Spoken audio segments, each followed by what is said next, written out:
Welcome back, Bikeaholics. Ryan Urlacher here, lawabidingbiker.com. Always thank you for checking back in. This is just a really quick video. It is a technique, a tip, a trick on how to get a fork cap on a motorcycle fork. It can be really tough, and as you can see, we're doing a full install on a front fork kit suspension, and if you want to get that video, I'll link to it in the description below. But this is just how to get the cap on. All right, so the easiest way to get these fork caps off, remember, oftentimes, always they're under pressure, and it depends how long your spacer is. So these things can go flying. So you want to be very careful, not have your face over it, stuff like that. Right now, we've already broke these loose on the bike because it makes it easier. And I'm just going to take a few and back it off again, just in case my face is not over it, so it would shoot to the ceiling. Get it started like that.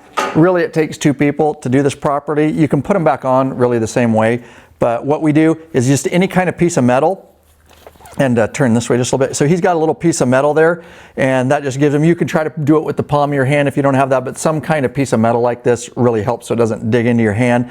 And then what I'm doing is supporting it. He's putting pressure down because it is going to relieve when we get it off. And then I'm just going to take the fork and I'm going to turn it, and of course I'm turning the fork clockwise because we want to back this fork cap nut off here.